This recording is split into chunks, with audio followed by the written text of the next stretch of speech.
Dungeon Master has placed you in a dreadfully precarious position. Dungeon Master and Dwarven Sword Master, Hobgoblins, Dwarves, Elves, and Halflings are some of the characters and terms used in this very complicated and controversial game. You're playing the most phenomenal game ever created.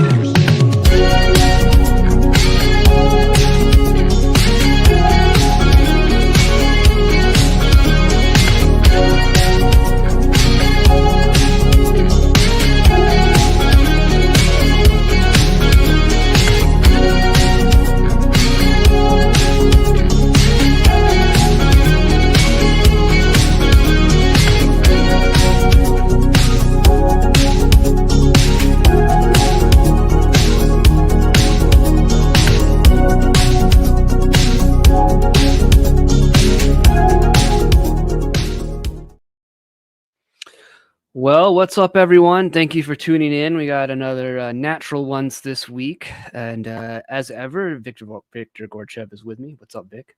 Hoi iedereen. I'm doing good. And we got Joel, author of Lone Wolf Fist. And he has, you just got funded, I believe, is what Vic was saying. I have your Kickstarter right here. So, yeah, show them the glory. Yeah, 50 backers. That feels good. Nice. So we've had you on before to talk about Lone Wolf Fist a little bit. I purchased the game a while back. You offered to send it to me for free, and I was like, nah, I'll give you money. It's cool. I've only sent I think 2 free copies to people. So it's amazing. People really want to give me money for this game, and I like that attitude. Continue. There you go. But we talked to you about Lone Wolf Fist, and I think it has a very unique dice system, which we were talking a little bit about before the stream started. And maybe we should go over that a little bit for people maybe who missed that as well. I'm currently working on a little system cheat sheet for new players because one of the most popular tier on this one is the get the core book and get the supplement tier. So we've got a lot of new people. Mm-hmm. And the biggest thing I've had requested is a system cheat sheet for new players. So yeah, we should probably go over it real quick. Because it's not super complicated, but it is really off the beaten path. Not a lot of people are not a lot of people play ORE, which is the granddaddy system for this one. And again, it makes sense once you do it, but it's way different than most games. Do you need the screen would that be beneficial to you if you wanted to? I don't even know what I'd put on there, dude. Oh, okay. I don't know if you had your quick. You said you're gonna make a quick. Yeah, no, I'm currently writing it actually. Okay. Yeah, sorry, I misunderstood. I thought you. It is not. It's not currently done. I've got plenty of stuff I could put up here, but because you can do it descriptively, it's really not that complicated, right? You roll a pool of d10s and then you just take like facings and you match them together, and so it creates sets. And then the way you read them is just any dice with the same number on them. The number of dice in that set is the tens column, aka the rank, and the number that is showing is the ones column, aka the facing. So rank facing. So you roll just 4 dice, you get a 2, 2 threes, and a 4. The 2 threes are a 23. 2 dice, rank 2, facing 3. It's a 23. Easy. So it's not super complicated. I got some D10s here. I got these fancy D20 D10s. Goes to what goes to 10, 10 twice. Matt Colville charged a bunch of money for these, and I got them for $10 on Amazon. But that's besides the point. So, anyways, I rolled 2 8s, a 10, and a 2. So, a 10 and a 2. So, what would I do with that? Okay, so the way I have people do it, and the thing I propose to do, and you can do it however you want, but the way I propose to do it is you line them up from the lowest facing to the highest, reading 10s is 0, and going up from there. So it'd be 10, 2, and then the 2 8s, you said? Yeah. Okay, the ones that have the same facing, kind of stack them on top of each other. So line them up horizontally and then vertically stack sets. So the 2 8s should be on top of each other. So that way you should have between up to a maximum of 0 to 10, so 10 total slots on the horizontal, and then however many for the sets on the vertical. And that'll give you an idea of the rank of your sets and what your action pool looks like. You take actions based on that pool. You do one action as a single die, and every other action has to have at least 2 dice in it. So in this case, you get 1 action at when you want to go with the highest rank. So this would be the 2, which is not the best roll. And then you get this 28 you can also use as a bonus action. And that's more or less how the game works. You throw all your punches and kicks based on those actions, and you also defend with them. So if someone's attacking you and they're faster in the initiative, you're going to use those to defend yourself. The general strategy is that you use the lower dice to defend yourself and the higher dice to attack with. But Okay. easy. 'Cause what I remember from talking to you last time was it seemed because you roll all your dice like at the start, and then you're sort of like, if correct me if I'm wrong, You got it. but you're sort of you roll them all at the start. Let's say we're in a combat, and I have my pool of dice here, and then so I'm trying to choose how I'm going to apply them. So I have to kind of be strategic because it's not like it's like, okay, so this is gonna he's attacking me first. I'm gonna use this. Oh, that was a really powerful attack or something, and I really don't want to get hit, and so maybe instead of using the weaker die or those lower die, maybe I do want to use a stronger one for this situation. Let's say, so then I would apply that to that situation, and then here's another situation that arises. I'm going to apply this other set of dice to this other situation that I've pre-rolled. Yes. That's how it works, right? That's exactly correct. Now you're doing it.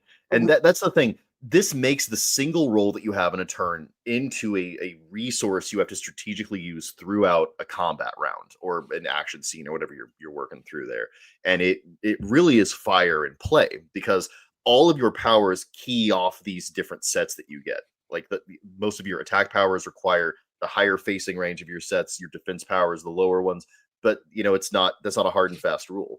So depending on the kind of character you build, like you will have different strategic approaches to combat. Like maybe you're a really fast gunslinger character, so you want to use your sets to move away from the enemy, get cover, and then shoot them. And you definitely want to go first with that because if they close the distance, what they're going to try to do is get you in a bad position and either grapple you or disarm you or beat the hell out of you. And it really adds a lot of focus to play, So it's very much an at the table kind of game. A lot of games, White Wolf especially, are like systems where there's like this armchair thing where you make all these different builds and you think about the strategic like white room combats. But this is one that really demands that you engage with it at the table. You're not really going to know what your character can do until you start seeing those sets pop up and seeing seeing the paradigm of combat is very, very different depending on who you're fighting. And there's a plethora of enemies in this game. Like I made it. Like the bestiary in the core book is huge. You guys have seen it. And you very much deal with them differently because like the Navangaranja, the big goop monster that's like an amalgamation of a bunch of different monsters, it fights very differently, right? Than like than a rival lone wolf fist from the Shadow Vipers, who's got like hell magic and can shoot lasers out of a sword and such. Like hell laser is made of evil, by the way. Of course. But I like that idea of your dice pool sort of being a resource. Yeah, that's interesting because you kind of roll at the start and you kind of see, well, what do I have to work with, for this combat round. I think that's a unique take than like, and I think that doing that once, getting it out of the way, kind of leaves room at the table to be like, well, then I do this and this, and then you apply the roles that you already did to the situation. Yeah, it gives you the best of spending resources and of firewalling individual turns, right? Because when it's not your turn, you're thinking about it like, how do I deal with this situation? And on your turn, you're thinking about it in 2 tiers. Like, what do I want to do, and what's the repercussion going to be? Can I survive if I do that? But that kind of keeps the normal flow of the game, like kind of the same way you do it in D&D, where it's like in my turn I attack, and not my turn I'm in a passive role. It works really, really well at the table. Well, that's cool. I want to say thank you to Mercurius. It's like every time I stream Mercurius, you always gift someone a membership, and so thank you for that. I will post a link to the Gilded server. There's a little back end area there for people if you are interested in joining the Gilded server there. And I actually just released for supporters on the Gilded server and on Subscribe, so I need to do it for here on YouTube. But I'll do it after the stream here. But I just released the quarterly zine that I do, which is an Atomic Punk 2240 focused zine issue. So that's there. So whoever got that, I'll check in a bit here. But thank you, Mercurius. I appreciate it. Atomic Punk is super sexy too. Well, thank you. I mean, Lil, we kind of I'm quite partial to post-apocalyptic, and that's what your game is doing a lot of as well. Although you're going in I'm going in like Fallout with the serial numbers filed off kind of vibe. Retro future 1950s, silly like 1950s sci-fi horror movie, B movie film, and you're going like Fist of the North Star, very like you're drawing from I think a wider pool of stuff than I think I am, but also a lot of cohesive stuff though too. I don't know. Maybe we should talk about the setting a little bit, and then we can talk about what Acid and Steel is going to add to all this as well. Yeah, because it's a setting book, so that's a good idea. So the core setting, I think you nailed it with Fists of the North Star, right? Like you're a bunch of kung fu heroes, you're in the post-apocalypse, and you have to use your magic kung fu to fight stuff. I draw a lot from myth, so like there's a lot of like I've got the Akrabamalu, the big scorpion demons from the Epic of Gilgamesh that you can fist fight. They're like a mid high tier like boss you can deal with. And there's a lot of cool stuff like that. Like you've got a lot of the Yaki Oni and things like that from Japanese mythology. So that stuff is like a post-apocalyptic coat of paint on it, and it's wandering around the world of ashes and ghosts. And yeah, you're basically Kenshiro or D from Vampire Hunter D, or like a somewhat more kung fu'd up Kaneda from Akira. Actually, Tetsuo from Akira, you can be a little psychic guy. And you're one of those guys, and the world really needs heroes because there's a bunch of hideous kung fu monsters wandering around, and there's also evil kung fu clans like the Shadow Vipers. Like, think about your favorite 90s bad guys like Rebbe Ra or Count Magnus Lee, or I'm sure there's one that isn't from an obscure, early 90s anime, but I can't think of one right now. Who's the guy from Ninja Scroll, the bad guy in that? There was a bunch. The immortal guy? The immortal guy. Yeah, that gets his head chopped off and he puts it back on. Yeah. I love that guy so much. Yeah. Or Ralph from Fist of the North Star, and Souther, all the wonderful bad guys. I'm very partial to Jaggy from Fist of the North Star. But yeah, those guys are doing evil stuff. You've got to beat them. That's the core setting. I'm meandering a little bit. But okay, so Acid and Steel is expanding the setting up and down. That's the idea. I want to do up and down with it. So the acid part of it is hell, which in my universe is a very Buddhist kind of hell called Naraka, and it is made out of seven plus fallen devil gods called the Ashura. They were vanquished and they're like titanic. And so when they died, they were kind of too big to die. They couldn't really reincarnate. So they basically just went down into the underworld and became its landscape. So like I've got the cold hells, the Avisi hells, which are like the coils of this massive ice dragon called Vritra. And like I've got like a city of brass kind of place that's made out of the metal flesh and the Chalcedonian bones of Ravana, who's like this like Ashtoric king who sired these tigermen called the Rakshasa. It's this big setting, and it's all kinds of cool heavy metal like acid punk hell stuff down there, and you can go there and adventure with all the damned souls and demons and get hell treasure and fun stuff. Or alternatively, you can be one of the people who sold your soul to one of these Ashura, and you get access to their like primordial powers.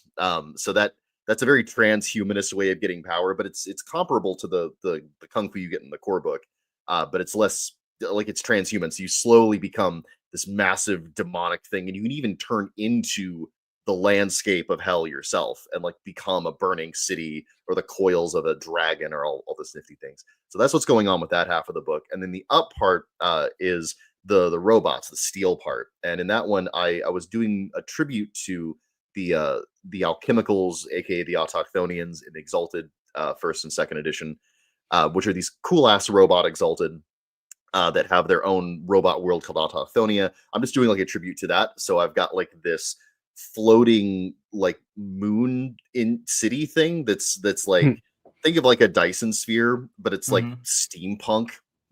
Yeah, that's kind of what you're dealing with. That actually, if you read the manga Blame, that's a really good kind of example of what's inside of there. It's all like weird clockwork and insane architecture and what have you.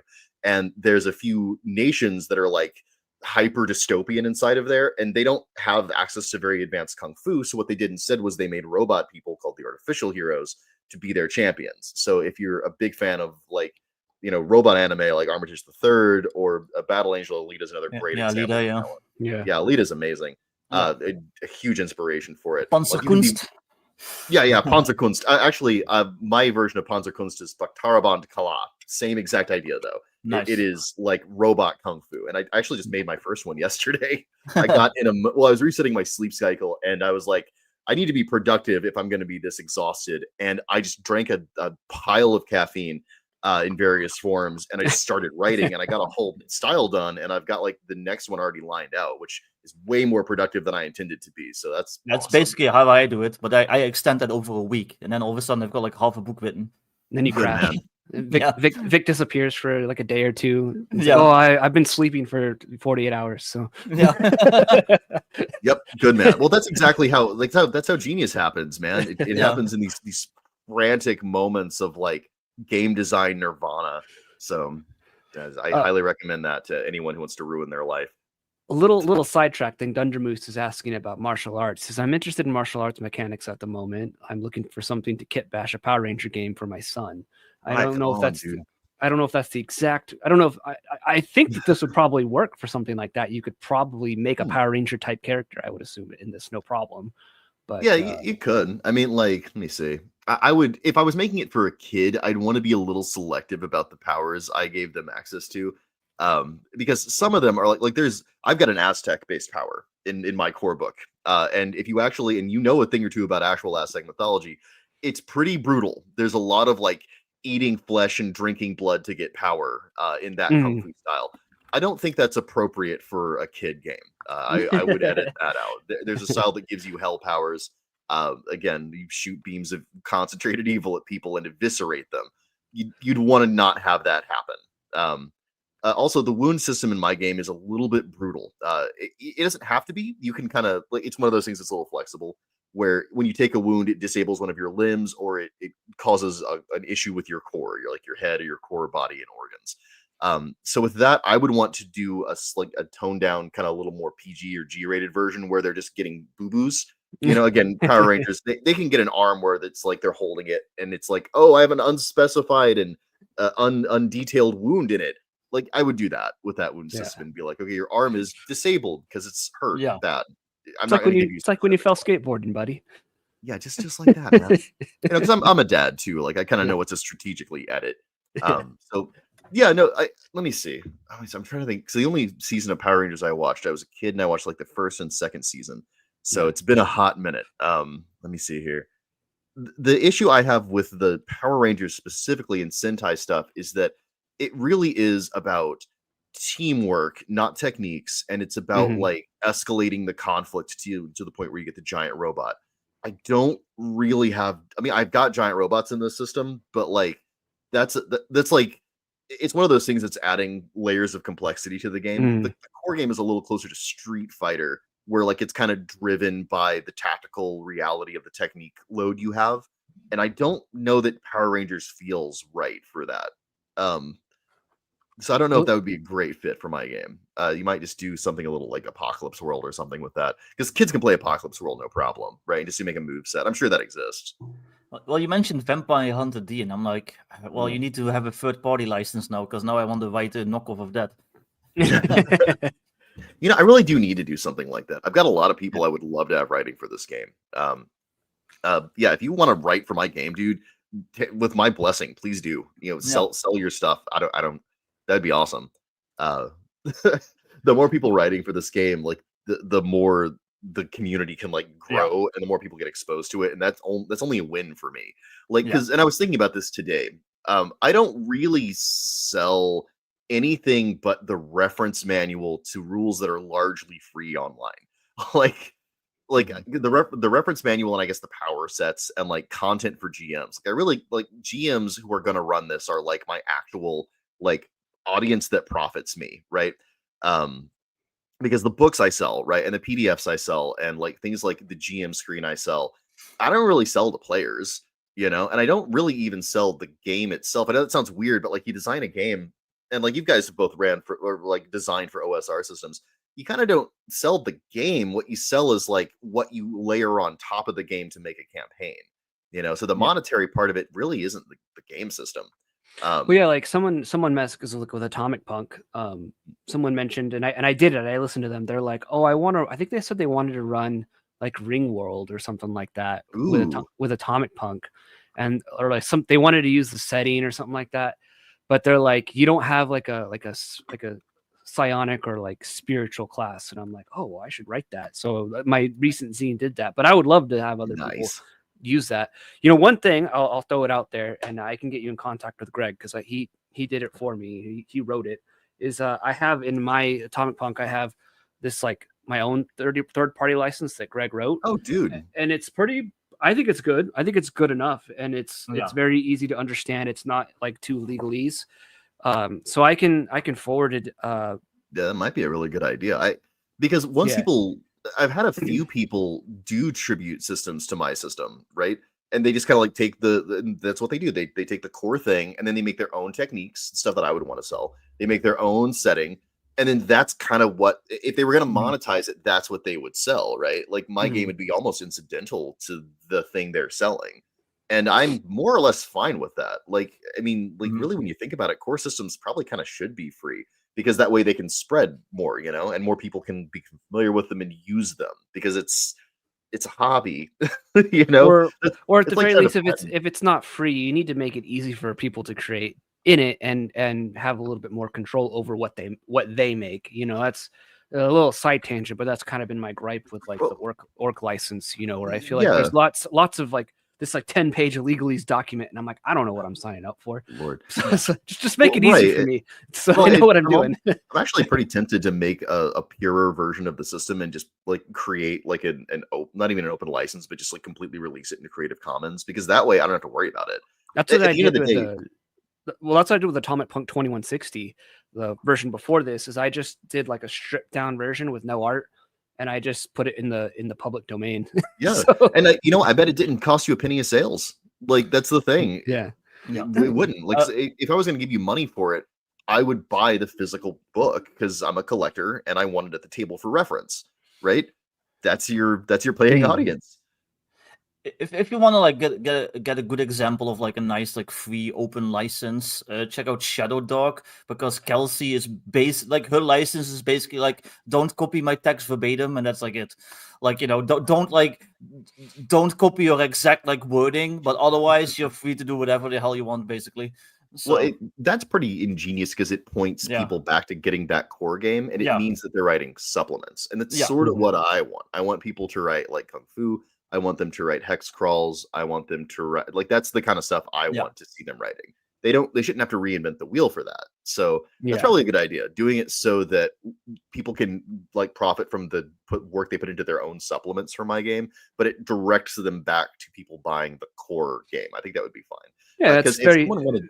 It's synergistic, like you put an effort, you put an effort into making the core game. And so, I think you are entitled to earn a little something for that, a little bit of notoriety and people like, well, what's this thing all about? But also you want to sort of create around that. I mean, that's why 5th edition and the OGL originally was so powerful. Yeah, it was huge because why I think why D&D rose to dominance, and it's a shame that WotC doesn't understand that now. But like it's because everybody was making stuff for it, and it like that rising tide raises all ships, and so it does, and it means like they should have, after they did 5th edition, they should have realized that they were always going to have a long tail for the rest of eternity on 5th edition, and what they should have focused on is making really worthwhile setting books, because I would love to get a Ravenloft book or a Dark Sun book that was like a big, thick, sexy tome of really cool, usable stuff. Like I would have paid money for that. And like they had 20 years easy of just releasing that every couple of years, and they just didn't like they did everything but that. It was the stupidest way to publishing. I love that. But yeah, no, and yes. So I sorry, we sidetracked you. We're talking about licensing games and stuff. I mean, it's an important topic if you're a publisher or if you're a creator, I think.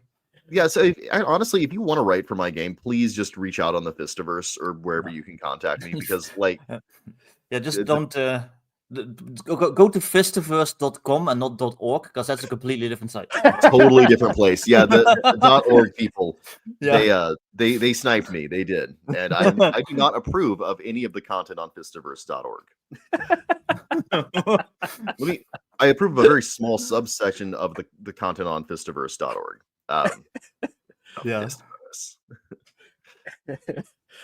Well, let's talk a little bit more. So we did a really brief overview of the system. Oh, now Malachi's curious. So you're gonna have to delete your history.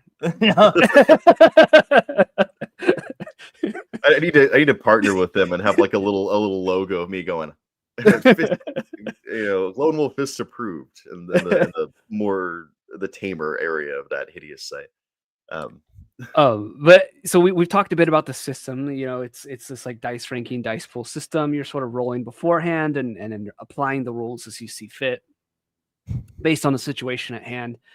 And we've talked a little bit about the setting in Acid and Steel. So Acid is hell, and you got Steel. What other like interesting things are going on in this setting book? Is this like the whole world, or is this just like a part of the world that wasn't explored in the core book? Like where does this fit in with your well, it's meant to be an expansion. So in the core book there are 7 huge like tracts of land. Look at me.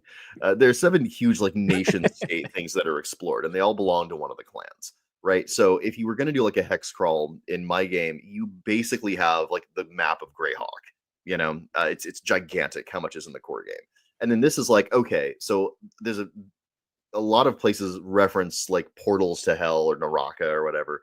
And this is, if you go through those portals, this is the setting that you find. Like, this is like doing the Paladin and Hell expansion, where you have like, this is almost like a Manual of the Plains thing, right? Where you have like this like horrifying underworld full of demons and like crazy like primordial kung fu and like piles of damned souls and all kinds of nifty stuff like that. So, and it is as big as the core book again, except it's all new stuff. So like there's this huge ocean of like chaos monsters and things like that you can do pirate adventures on. There's a like I said, a city of brass filled with like gladiatorial pits and all kinds of cool stuff that you can go to. There are these riverns made out of narcotics that have like these huge pleasure barges on them, and they have all this cool organized crime stuff you can get involved with. So like it's a setting book for like what is effectively like a wacky planar adventure kind of. And then the other half of the book, the one in Babel Kiminar, which is like the robot place, that is again like another setting you can go to. If you climb the tendrils that it's using to suck the lifeblood out of the planet and get in and breach the hull of this like Dyson sphere thing that's orbiting the world of Ashes and Ghosts, there's a whole intra world which is like basically one huge clockpunk mega dungeon that you can explore. And if you explore enough, you will eventually run into one of the 3 great nations, who are these dystopian states that have new robot kung fu guys. So yeah, and they've got all kinds of they've got like tons of intrigue and like social class struggles and all that. Like I really took a lot of like I don't know if you've ever seen like Metropolis, or the anime of Metropolis, but like I really like stuff like that where it's like really clearly inspired by like Russian Revolution, like pulp stuff. There's a lot of cool spy thriller stuff. There's a lot of like Power to the Proletariat stuff and collapsing Soviet Union stuff that you'll find in Babel Kiminar. And there's this wonderful like cyberpunky element where the robots are like kind of choosing between becoming less human and closer to like their world, which is also like a living robot god, and like or choosing humanity and like going in the path of kung fu and reaching enlightenment that way and creating a human soul out of it. So there's all this different stuff going on in there. But yeah, that's what this is about. It's a setting book which is kind of like planner adventures. It's an expansion to the settings, and it also is an expansion to character options. And it comes with a bestiary and all kinds of fun stuff like that. So that's what's going on with this one. You're getting a lot of bang for your buck here. Yeah, it's going to be about the size of the core book. It's like 250 pages. I was going to ask like how many pages. I was going to ask that. So he's a fat boy, thick with 2 C's. Thick. What prompted you to want to make this? Was this something you were always going to do, or was it sort of like you were looking at the core book and you were like, when you made it and you're like, I make reference to these locations and maybe I should explain that a little bit more? Were people asking for you to explain that stuff a bit more, or was this something where you were always like, this was always going to be the next thing I do with this? Okay, so I initially wrote Lone Wolf Fist. Like the original idea for the whole game line was I bought Exalted 3rd Edition and I finally got like that huge core book they made, and it was an absolute catastrophe. I hated every word. Like I just was so disappointed and frustrated. And at the same time, I started playing like Adventure Conquer King. And I went off on my OSR journey and I was like, oh wait, there's another different way of doing things. And the combination of those two things inspired me to make my own game, which was like if I had got a chance to do Exalted, what would I have done with it? And ultimately, I settled on doing a more limited scope of that, which was Lone Wolf Fist, which is okay. I want to do an anime action game with like wuxia elements and myth elements, like like Exalted. But like I kind of just want to do my own thing with it. So setting wise, I was just like, I'll just do Fist of the North Star. Nobody does a Fist of the North Star game. Like why haven't we done a Fist of the North Star game? So that's where the actual game came from. So this setting is more of that. Like ultimately, I'm very disappointed in the direction of the Exalted line. Like two of my favorite splats, the Alchemicals and the Infernals, are either being totally ignored in the 3rd edition release cycle,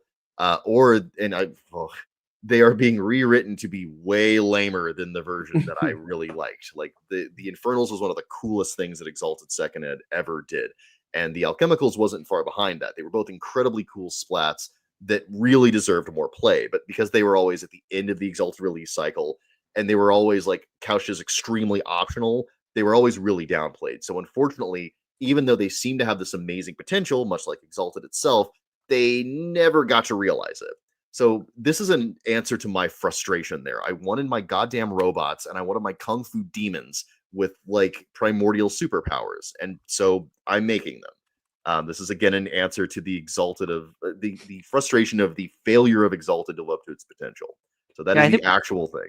I think we talked about this in a lot in the last time you were on. Because I remember you mentioning that how you picked up the books and you were like, "What is this?"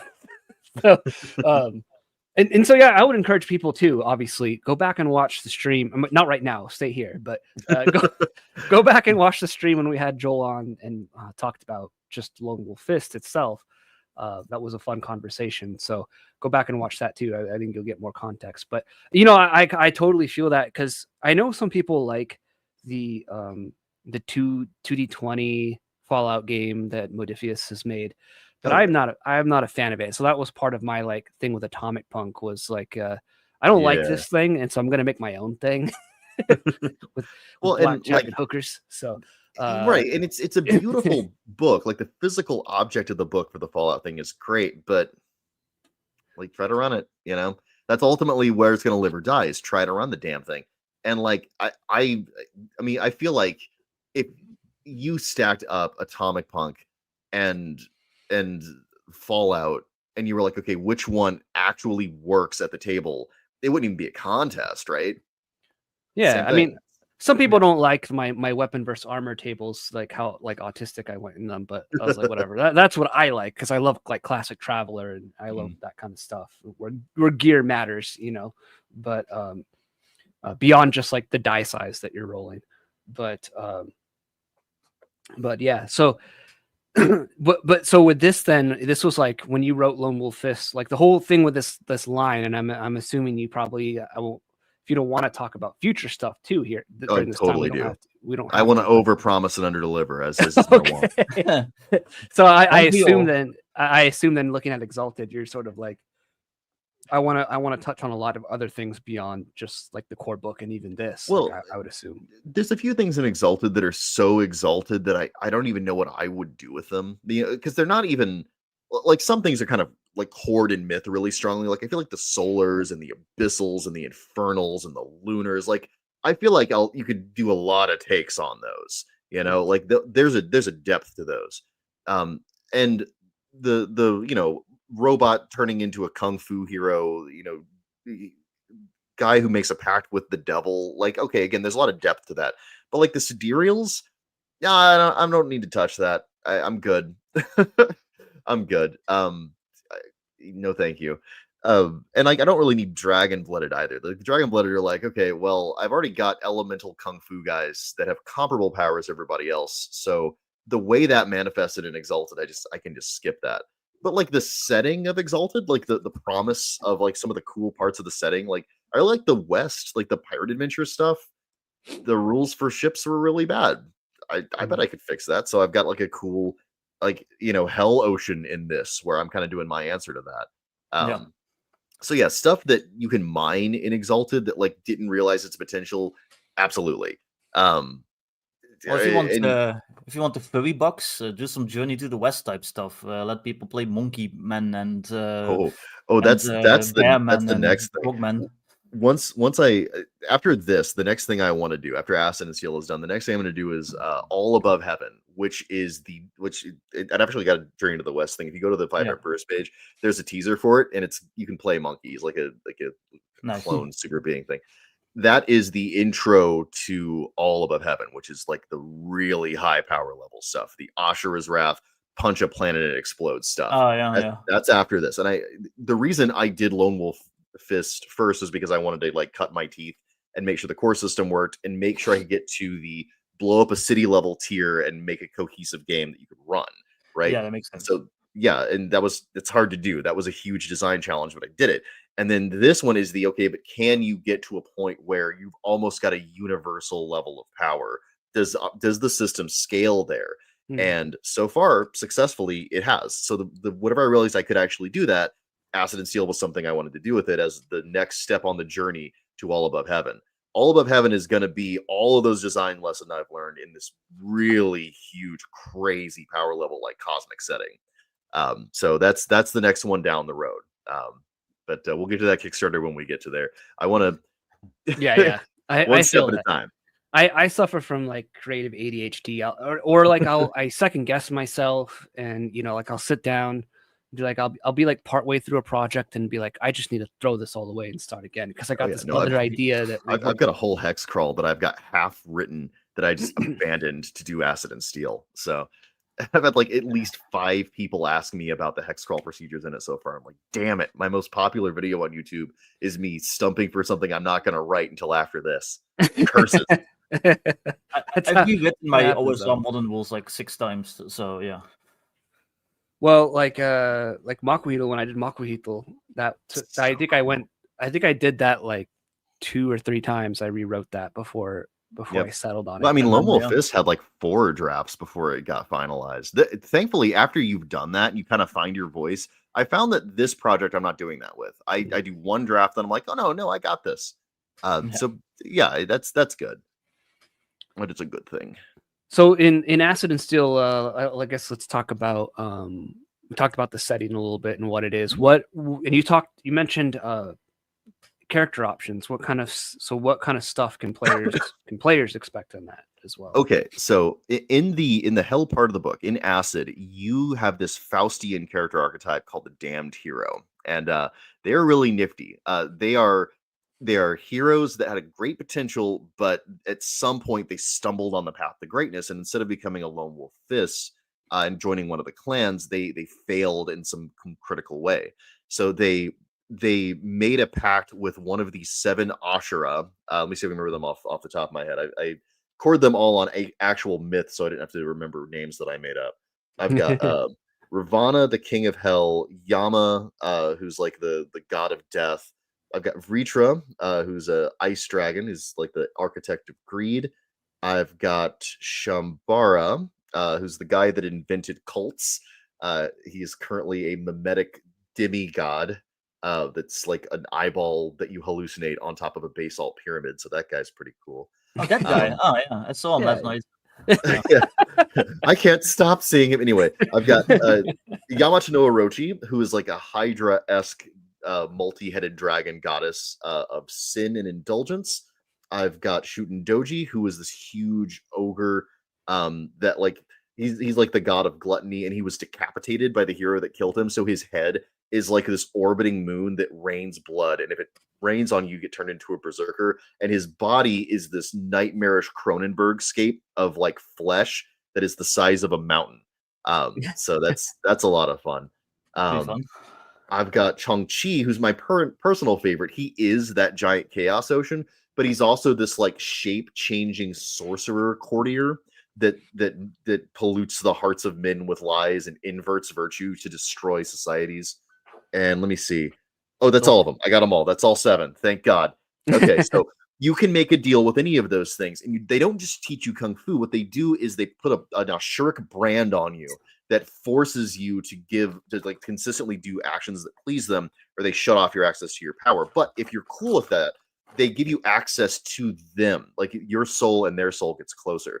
So you don't just get powers, you get their actual powers that they use to like rule hell. So some of that is just I throw this punch so hard that like, hellfire erupts from it, or I summon acid to do my bidding, or I can use like their social genius to like corrupt your mind, or I can give you a soul addiction to a drug of my choosing, like really, really nifty stuff like that. And some of it is like I gain like draconic scales made of like impermeable ice that makes time freeze when you punch me. You do stuff like that, but you also slowly kind of turn into that Ashura. Like eventually you can take on the form of like a giant, like eternally long dragon, or like a mountain-sized Oni god. And you get the benefits of that, but also the drawbacks. So like if you turn into Shootin' Doji, your head detaches and starts orbiting the planet and raining blood while your headless body starts rampaging and destroying stuff. So yeah, that's a character option in the game. Again, that's sort of doing what the Infernals did in the Manual of Exalted Power Infernals. That game just sort of hinted that you would do that eventually. My game goes all the way to the end product in this one. I want the full promise to be realized in the text. By the way, that's all written. All of that stuff is done. And if you want to have access to it, back, because I just put up a PDF of all of that. So if you're already playing Lone Wolf Fist and you're like, maybe give me $15 and that will hit your table right now. So Cool.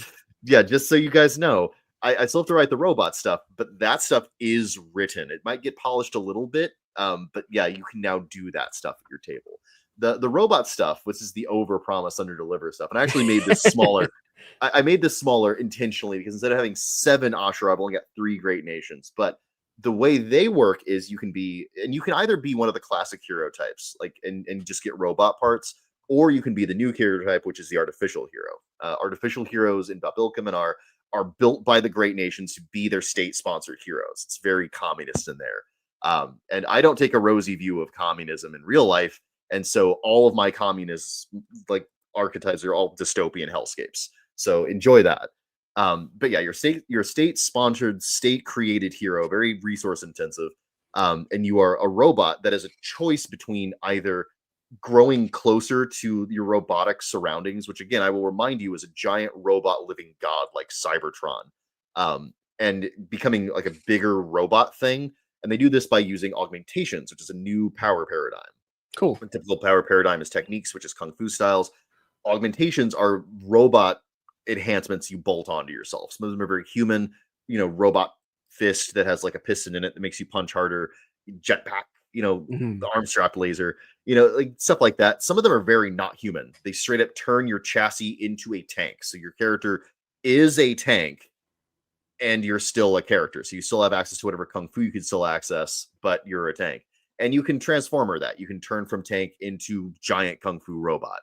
And that makes you less human, but you get to be a tank. I can't emphasize this enough. If you apex out and you choose that paradigm of power, the last like level of that is becoming this city, and all of your powers are like city blocks and manufacturing plants and power plants and things like that. And you create robot clones of your previous self, and that's the character you adventure with. But again, your actual character sheet is your domain, which is this huge robot city. And you can also learn their Bhaktaraban Kala, which is their considerably more focused and like grittier kung fu. Like the kung fu in the game is a little Avatar: The Last Airbender, shooting fireballs and such have you. The kung fu that they've designed has not had thousands of years and a mystical tradition to draw on. So it's more based on like real world kung fu. Like I've got one that I just finished that's based on Krav Maga. And I've got one that's based on like the police shield wall, like modern police shield wall and anti-riot tactics, and then I've got Mm. one that's going to be based on like the Mincer school of knife dueling, like very vaguely based on that.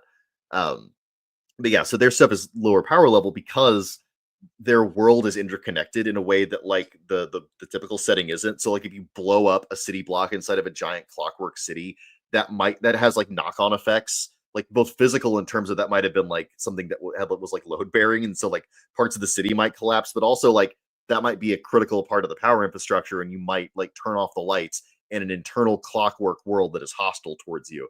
So their power level is not as apocalyptic as the stuff outside. So there's a big deal if you go crashing in there as a lone wolf fist and you can blow up a whole city. They can't do that. So yeah, so that's what's going on in that half of the book. I answer more specific questions. I mean, people know me so well. Yeah, good man. they just know you like AKs. Yeah. I mean, you do own one. So, Yeah, exactly. Oh, that's rad, dude. Well, that's Yeah. another thing about having a post-apocalyptic setting is that you have to think about like, okay, well, what is the strategic use of something like an AK-47? So I made mechanics for those in the core book because of course you're going to deal with them, right? And so a lot of the steel part of the book is just giving you more toys to play with. I'm with you when it comes to like the toys should matter, the equipment should matter. You know, Yeah. it's a kung fu game primarily, but like if your kung fu style is having cool robot parts, then yeah, that's legitimate. Equipment has always been my favorite part of RPGs. I used to just like get like the gun books for like Shadow One or whatever, and I would just Yeah, like baby. spend like hours just looking at them. So that's why I always personally put a lot of effort into just the equipment alone. So Well, 'cause I my think issue that with those is, books yeah. were that they were a lot of samey stuff. Yeah, You know, that is true. You Like, had 15 different real world guns, but the fidelity of the system was like Yeah. these all have the same stats. yeah, they all like You know? 1d6, and you know, like, oh well, this one is 8 rounds and this one is 10 rounds. Like, okay, well, Right, it's right. still 1d6. And you have to make some concession to the lower Yeah. fidelity of TTRPGs just because like you don't want to have too much going on.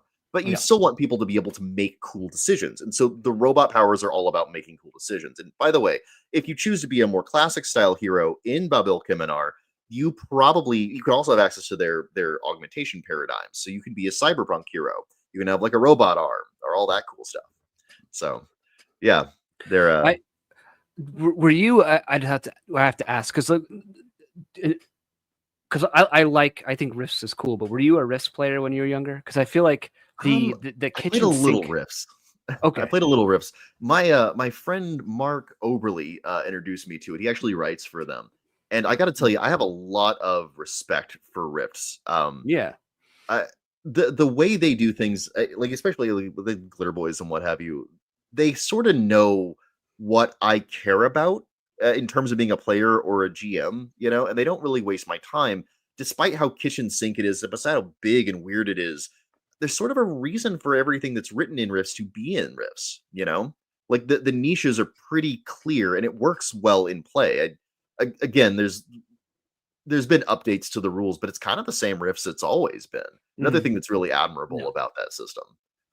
I just I like it. Oh, sorry, go ahead, John. Well, I was gonna say the kitchen that not the, I don't want to use kitchen sink like in a negative way to your game, but it just No, sounds no. like there's like a lot there where okay, if you want to hone it in and be something very specific, you could, and if you want to have everything there and have it just be like this, you know, there's the pirates over there in the Hell Sea or whatever, and then there's the cyberpunk city over here. Like that to me feels very like how Rifts is, where it's like, Yeah. you know, there's the vampires over there and whatever, and then over here is like these, you know, the aliens, and then there's a dragon over here. Well, and it's you know, like, yeah, and you kind of firewall it when you're designing setting, but I think that the most interesting thing to me is how GMs and players mix those elements. It means that every table is going to have its own like history of hell. You know, whenever you know your lone wolf fists go down there and start causing chaos, it's like, oh, so that's the actual history of hell in terms of your campaign. That's pretty valuable to hand to people. One of the cool things about the version of these that existed in Exalted is both the Alchemicals book and the Infernals book were paradigm-changing supplements. When the Infernals hit the world of creation, they started like terraforming the landscape into extensions of hell. that's huge. That changes the setting. And so the Mhm. way you would introduce that in your game felt like a big shakeup in a way that most of the other splats didn't. And it's the same thing with the alchemicals. Like the end of the alchemical book, there was always the Locust Crusade, which is them like ripping through into creation, and there's all these interesting first contact things about them. And I want that to happen at your table so hard. Like that's so cool. Like my version of that, I did both of them because I'm insane. And one of the cool things about the robot and the hell parts of their setting is that they're kind of cousins. Their living robot planet and their hell are made out of the old gods, the primordials, and they're all kind of the same kind of thing. They're all primordials. So my version of it was that the robots didn't go to creation first; they went to hell first, with something called a god sibling sympathy engine, which I made up for my game. So at one point, like my players were stuck in hell in Malpheus, the devil city there, and like this huge robot statue just starts rising out of the rubble. And again, Malpheus is a living world, so like the tectonic plate, which was also Malpheus on top of that, tried to come down and crush it, and he just raised up his arms and was like, nope. And then the mouth opened, and that was the gateway into autochthonia. And that happened at my table, totally unique to my table. And I want that stuff to happen at your table with this supplement. Cool. Hell yeah. So you had a lot of cool tables in the core book. I remember about like generating like quest lines and adventure lines and lots of stuff like. I love tables. As someone who I think we talked about this in the last game or the last session. My brain's like totally farting right now. Should have got a skull full of tea. It helped me. Yeah. I'm probably gonna have some tea after this. I need some actually, but in the last interview, we were looking at a lot of the tables, and I thought it was really cool because it was stuff that you could easily build on the fly. A lot of stuff. Are we going to see a lot of that? Because you want to have this. That is how I write setting is tables. Cool. Remember, my philosophy about how setting should exist is that it needs to be something that you will use at the table. So Exalted is this terrible problem. A lot of games have this problem of writing me a block of fiction and that being the setting, and I don't care. I can't use that in game, right? Yeah. And I rarely use it out of game. Like when I'm sitting down to prep for the next week, I don't want to read a little mini novel. What I want is to roll on a chart and that to give me something that's congruent with the setting. That's what I want. And Yoon Suin, which is the book I constantly steal from with this, it has one of the coolest settings you will ever read. And it's almost entirely tables. Like I'm sure you've seen Yoon Suin. It's an absolutely brilliant masterpiece of a work. It deserves your money. And that's how I write setting 2. And there's kind of 2 ways to do that. If you're a prep first GM, which I generally am, I'll have a bunch of cool ideas and I'll write out my prep. I'll have my hexes and I'll have like I'll have the key to them and like, well, what's here? What's there? And I've got that prepared. So when I'll drop the players in the middle of it and they'll cause havoc, right? But at some point during your ongoing campaign, they're going to go to a hex you haven't prepped yet. And what the tables are there for me is between sessions or at the table when you're running, I want you to be able to crack open the tome, go to the lores and be like, what is happening in this hex? What is there? What can the players do? What are some paths to them getting XP here? Which in my game, you get it from doing heroic deeds. Like Marvel Face Rip has a karma table. I stole an element of that and put it in my game. What are the dangers here? What are the secrets here? And I want you to be able to answer enough of that at a time instantaneously while you're playing that you don't have to be like, oh, give me a second, guys. Roll on chart, read result. That's what's happening. Boom. Right. And it's wonderful. Right. And you can also do that between sessions. Like, okay, the players are going to go to these hexes next. What's there? Okay. Crack open the lore to the applicable like part of hell they're going to. Oh, they're in the infernal bureaucracy right now. They're about to head over to the icy coils of Vritra. Let's see what's in Vritra, right? And then you just take your map and you put on the hexes and you take your key and you just write in what's there, and that's it. You roll on the charts to find what's there, or you just select what you like on the charts. There's a little block of text that kind of gives you a little bit of idea of like what that's about, and again, that's written. You can read that right now if you want to go back. Give me money. But like that's my philosophy about how lore should be written. It should be for the GM for prepping the content that will happen in the game. And easiest version of that is charts. Yeah, I think that works well for that kind of thing. I'll admit, you know, with Mokuhito, I went with the lore dump thing, but you know, that's because I kind of treated those sections as like, I kind of had to treat it as like a history book. It is. Yours is historical. Yeah. Well, and it's historical, mythological too. And there are things where I read. I'm doing the appendix in for my game right now. I'm sure you have it in Makuidal, and like that you had to read actual real world myth and a lot of it. Yeah.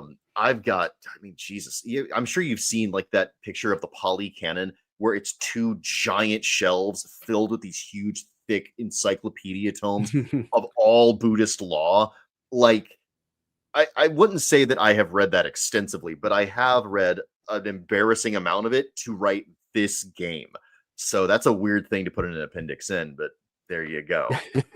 And you're somewhat bound, like you're talking about, whenever you reference real world history and myth, you know, you need to give them enough that like they can go off something. So I don't think it's a bad approach in general. Yoon Soon begins with that lore dump. Like the first like 20 pages is just here's Yoon Soon, but it's not meant to be used at the table. That is meant to be read by the GM prior to setting a campaign in Yoon Soon. Well, like, what is this about? You know? Yeah, you do need that, but you also need something that they can use now. And I'm sure you have monster stat blocks. You know, I'm sure you have, you know, I had tables and stuff like that. Yeah, you do, and that's the stuff that you need at the table. So tables are for the table.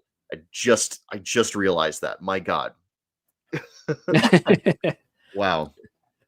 All I know about Yoon Soon is that it has crab people, and that's literally all I know. Crab about people. it. And my favorite are the slug people, personally. Yeah, The okay, crab yeah, that's people are slug awesome. people too. I know the magic curator. Some hermaphrodites. people might know the curator. He's a big Yoon Soon fan, and he would always go on about the crab people and the slug people, and Oh, yeah. That kid. I hope he's doing well. yeah, I haven't seen him in a while. So Yeah, I haven't seen him in a while. Let's see what else. What else can we? I'm gonna bring your thing back up here. Yeah, no, go ahead and scroll down. I actually spent a lot of time designing the pitch for this. So there's all kinds of sexy stuff here. I just made that backed logo. it, so Oh, thank you. you're welcome. I'll probably back it after the stream here. I'm interested in Oh, at yeah. least like doing maybe like for my in-person guys. I think they would enjoy a one shot or two of this. I think, or at least like this is we're gonna be doing an Atomic Punk campaign soon for my in-person group, but it would be fun to you know, have a little palate cleanser from time to time. Yeah, and this is a pretty it's designed to be able to be a campaign, but I've seen a lot of people run some extremely fun one shots with like the Black Lodge guys did a one shot that's like legendary. So yeah, one shots can be fun. I did a one shot for Mildra and his crew. What is it? They have a name for their little show that does that. And anyway, you can watch if you ever want to see me with like a table of like 5 or 6 people. And by the way, the thing I was running was Blood from God's Eye, which is my intro adventure, which has a really good little quick primer on the rules, pre-made characters, and it's free. Just go to Drive-Thru RPG and get Blood from God's Eye. Get a little system sampler, see what you like. So I've realized I'm very bad at self-promo with this. Oh, I'm bad at it too. Oh yeah, I am too. I'm terrible at it. So I'm trying to get into the habit of saying, "Oh yeah, I did this, and it's free. Here, have it." I have a hard time talking about my stuff, so it's I always feel like I'm bothering people. yeah. Yeah, I think we got to kind of overcome that as a culture, because like people want to know. Like almost every single time someone does learn about my game through sheer chance, they're like, "Wow, I didn't realize you had so much for it. You know, what else do you have?" And they are coming to me and asking me to do that, to pitch like, "Oh, have this, have that, have this." And if I was just in the habit of doing that on the public square more, I think that my game would be more popular. I would be a 10,000-dare right now rather than merely a 2,000-dare. You still got time. Yeah, this campaign just started. We funded in 1 day, so that was really cool. That's awesome. Good job. Yeah, and there's some cool tiers on here. I actually added one at the behest of one of the backers. They're like, "Hey, there's not a tier that's just the PDFs for these books," so I added that one, and I also added the PDF of the core book as an add-on that you can do to any tier. Almost every tier that comes with a hardback comes with a PDF, and there's also a tier in here for your friendly local game store, which gives you 6 total copies, 3 of Acid and Steel and 3 of the core book at an extremely discounted rate. I actually had a friend who happens to own a game store back at that level, which was great. I think I've only got one backer there. It's probably just him. Yeah, good old Rob. That guy, by the way, used to be the emperor of the Legend of the Five Rings, the Living Rokugan. That's him. He actually wrote a ton of Wow. 4th edition, I believe. He's an awesome dude. Fanboy made good in terms of like doing this stuff. And he also has his own series of books, by the way. Yeah, Rob Hobart, check him out. He's really, really awesome. I know I had Holden Shearer give me a shout out about this. He's one of the guys that wrote 3rd edition Exalted. And although I bash 3rd edition, I will never bash that little hamster or his friend and co-conspirator John Merck, because they are actually very cool people who have both given me a lot of blessing for as much as I've stolen from them. And you should really respect Holden Shearer as a designer, because he made good on a lot of the promises that the previous writers did. Like the Alchemicals book introduced the idea of turning into a city, which again, my book is going to complete, but it wasn't completed in the Alchemicals book, but Holden Shearer completed it. Same thing with the like turning into a living world monster in the Infernals book. They introduced the idea, they never expanded on it, but Holden Shearer did. He also does Exalted versus World of Darkness, which is amazing. And I think it's just like on his Patreon for like $5. He gives my game a shout out in that because he uses the same movement system Nice. via fields. So that was pretty cool of you. Thank you, Holden. But he's also an amazing dude, and I highly recommend if you like World of Darkness stuff and you want to punch it with the power of the sun behind you, Exalted versus WUD. Why not give Holden your money? So yeah. So yeah, you got a lot of height, a lot of tiers here. That's awesome. Yeah, the 2 tiers that let you design stuff, I sold out on day 1. The Supreme Clockwork Throne lets you make your own like cityscape and robots for the game, and then the other one, the Burning Crown of Hell, lets you make your own Ashura. So you have all the demonic powers and what have you. Both those sold out immediately. I am considering making one more tier of both of those because they're really popular. But the thing is, it is a content-heavy thing to do. Yeah. I did 4 of them or 5 for the core book, and they were a lot of work, and it can be rough. It's like stretch goals. You know, I know Vic's been like he's Vic's not happy about his stretch goals, but they helped you be. But they helped you be successful though too. They do. And my stretch goals are all like things that are work for other people. Like one of them is like it's the first like 3 or like more art for the book, and that's going to be my rockstar artist Kazuhi. He's going to be eating good because I'm going to give him a lot of art to make for the book. He's already made me some really good stuff. The cover is his, by the way, if you really want a good example of his work. And that cover is freaking awesome, dude. I love the cover for this game. It looks neat. It has a very it sells the vibe I think that you're going for here. So yeah, I actually had to kind of cut it in half and overlay it a little bit. The actual image of the cover is way better than that. So like you can see the dude's feet in that first panel. You've got like over 200, maybe 300 since the show started, maybe more. I think you started like 37 or 27 rather. Oh yeah, holy smokes, man. people are digging it. Awesome. And I have been reading all of the comments. There's also a link to our Discord, the Fistiverse, in there. Come on, folks. I'm crowdsourcing ideas there for different places to advertise and like different things we can add to the game. I'm already doing a cheat sheet for players. I've got a GM screen, which is like the cheat sheet for GMs. I'm doing a cheat sheet for players I'm designing, which is I'm just going to put up here and make free because it's like I said, like we were discussing earlier, there's really no reason to keep that stuff under a bushel. You know, just give it to people. Like here, if you're going to play, that's not a place where I want to profit from you. Like I want to profit whenever you buy a game. I want to profit whenever nope, that's it. Buy a game. buy me a game.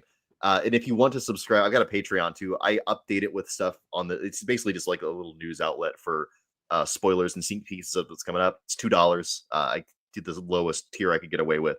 So if you want to do that, cool. I technically profit there. I just use that to buy art. All the art has been funded through that and sales of the book for a while. This is a good piece of advice. Professor DM, I'll put him in I'll send him a message if I can. He has the Dungeon Craft channel. Ooh, oh dude. Yeah, okay, so, I know who that is then. All right, rock on. Yeah, I actually just sent him Atomic Punk and Makuhito. We'll see. I don't know if he'll look at it. I can be a bit spicy of a character sometimes, so I totally same. I mean, I just got in a Twitter row with someone who was talking about fudging, which I'm virulently opposed to, and I just ripped into that guy like I was just a huge jerk. Yeah, I'm not very nice sometimes too. I need to do better, but that's why I've just sort of embraced the RPG villain thing. It's like whatever. It's Yeah. maybe don't be so dumb, guys, and I won't be so mean.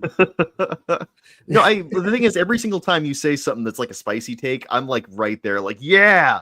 So Well, I don't maybe- even really think that things I say are that spicy, but it's not about me. We're talking about your game. But anyway, tell me more about Makuweedle. This slowly Hearts- turns into a stream about you. You gotta get a Hearts for promo. XP. man.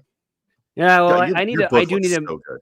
I do need to like do a highlight because I have like this platform, and I do need to like showcase my stuff more in other videos. Well, and in stuff like that. Makuweedle, like, okay, so you do something in Makuweedle that I have a lot of respect for as a designer. You answer the whole scope of what you're gonna do, right? Like everything from like starting out to like building your career and getting like all of that stuff, like what you're gonna do, like all of it. You get all of that, and I really dig that you have that in this sort of enlightened understanding in design where the thing you get XP for should be the thing you want the players doing. That's huge in Makuweedle. I really Yeah. love that. Like, God, I could go on about your game for a while, dude. It's really don't, well don't designed. have to. Please don't. I'm not going to. But you should have me on again just to talk about your game. Like, I don't really have a platform, but I would love to talk about Makuweedle. Like, I would sincerely love to like just pick your brain about it. Like, just go through it section by section. It's such a sexy game, and it's got real genius in the design. It's so rare to see the lessons of like old school design principles getting acknowledged and then used in a new and creative way. And Makuweedle does that. It's really worth your time. Oh God. Anyway, let me talk about my game some more. So I'm fanboying here a little bit. So talk about my game. Jeez, she's fucking. Yo, shut up. Vic makes really great stuff though too. I mean, like I think Vic is there's not very many people that do what Vic does, and I don't think people give Vic enough credit for like how much of it he talks about some of his campaigns that he's ran and ideas that he has for like settings and stuff. And I would say he's like up there with you, man, as far as like that's a neat idea. I've never would have thought of doing that before. So Thank you. But when are you gonna do a Judge Dredd game, Vic? Like that's what I want. I mean, I do know somebody who does have a Judge Dredd game. It's called Red something. He's on the server, John. Felbrig, yeah. What is this game called? Red Judge or something. Red Judge. Yeah, it's called Red Judge. Yeah, it's pretty cool. I have it. Red I've not. Judge, Thank you for reminding me that. I was actually going to look at his game on my channel. I told him I would do it like a while ago, and then I never did. Sorry, Felbrig. I'm sorry. Yeah, but we did give you a shout out on the stream, so that's got to be pretty cool. Yeah, Red Judge. That was his Judge Dredd game. Sounds really rad. Okay, so everyone makes cool games. What a wonderful time to be alive. You know what we should do we exist in this hobby that's really wonderful, and we should just like take a dump on the people that got it going. I think that's the appropriate response and thankfulness to have is to just the people that made this calling possible. You out, Dave Arneson. I know you passed away. You're no longer with us, but man, I know. Yeah, I know you died years ago, but you said something in 1972 that I don't agree with now in 2024. So you're bad. Oh man, I have such a debt of honor. I'm going to profit off of everything that you built, but I hate you. Yeah, I'm really glad the tide is turning on that, and people are like, wait a minute, Gary Gygax was a jerk, but he wasn't evil. Like I'm a jerk, but I'm not evil. Like everyone on the internet is a jerk, but not necessarily evil. So well, I'm evil and not a jerk. So hey, yeah, there you go. That's the spirit. Okay. All right. So actually, this little tangent I did about Makuweedle, there was a purpose to it. So the XP thing, the way you get XP in my game is really cool, and I want to talk about it. Let's go for it. Yeah. Okay. So and actually, yeah. I even have a table for it. Look at me. I came prepared for something. This is very unlike me. All right. So skip to the very end of the character options right before game mastery, which by the way, this piece of art was done by Mike Clevin. He's one of the more reclusive artists that I work with. He is an absolute genius. Look at that. Isn't that gorgeous? Oh my God. If you He's working on his own stuff right now, but man, oh man. Okay, so boom. Oh, Karma let chart. me solo you again. Hold on. Yeah, solo me. Look at that stuff. Okay, so this is how you get XP in my game. It's based off of the karma chart in Marvel Face Rip. You can unsolo me now. It's called the Dharma chart because I can't just say karma chart. I've already got karma. Karma is what you get. Dharma is what you do. Okay, and it's a list of deeds, like heroic deeds you can perform, and XP rewards for them. But some of them aren't. Okay, so some of them are like clearly like what we recognize as heroic, like win an easy battle, win a difficult battle, answer a challenge reputation, overcome a rival, fulfill a heroic vow. So I like that one. But some of them are like overindulge in a vice, and every clan has its own vice. So if you are playing this game and you have shared XP, like if you do something heroic, everyone in your shared brotherhood also gets a share of that XP. So you're kind of incentivized to go along with each other's indulgences. Let's say that you have a radioactive scorpion in your party, and they're like, "Okay, guys, I'm technically related to the king of hell. My grandfather was a Rakshasa, and his grandfather was Ravana. So I have a free pass to go into hell. Let's go have the most epic bar crawl ever." That is legitimately a thing I have tables for, and you get XP for doing. Yeah, like you said earlier, I think I think as a design element, what a lot of designers don't seem to understand, and I guess this is tangentially related to my recent video about 5e, where you're just sort of given XP for killing stuff, and so we're not surprised when we have a lot of murder hobos in our 5e games.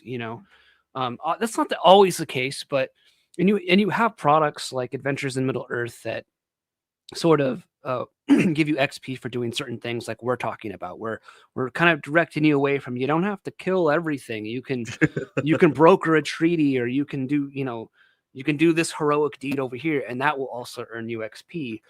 But I do think that in a lot of modern games, and maybe it's this video game mindset, I don't know.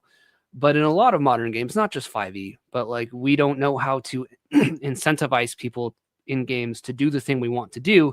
And so there's always that like disjointed feeling, I think. So I think actually thinking about that, I mean, that's what I had to do in Makuhiro. That's what it sounds like you're doing in this. Like that shows you're not gonna have these problems. So I think where people are sort of like, why is my game full of murder hobos? Like I don't want them to be murder hobos. It's like, well, you set up the you put the carrot as like you get the carrot when you become a murder hobo. So. Well, and here's the thing. I think that part of the fun of tabletop role-playing games is that you can do anything. You can kind of Grand Theft Auto these bad boys, right? You don't have to, like a lot of like video games and what have you on the rails being a good guy.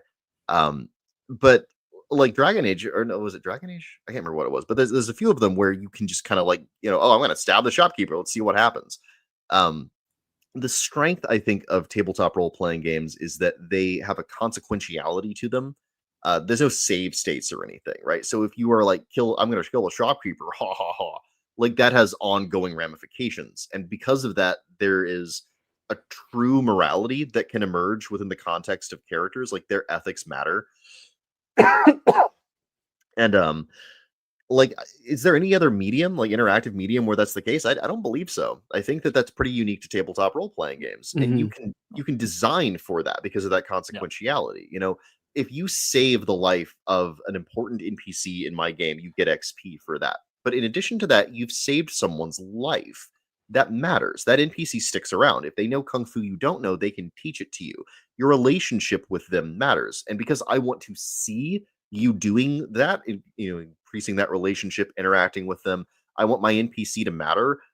The fact that I've made those incentive structures within the context of the game means that players have a reason to not be murder hobos. But they have the freedom to kill that guy if they want. They can be murder hobos. And what happens at your table is up to the players ultimately, not up to you as the GM. So if you don't want murder hobos, incentivize them not to be, then punish them appropriately within the context of the game for doing so. Simply not having access to both the XP from saving him or the resource of him being able to teach you is a negative in this game. Is their jollies worth that? Not to most players. Yeah, especially if you preface it by saying like, well, this guy has a technique that you don't know, and you're like, well, maybe I do want to save him. Right. Give them character knowledge. Your character knows this guy and knows that he's a good person and will help them.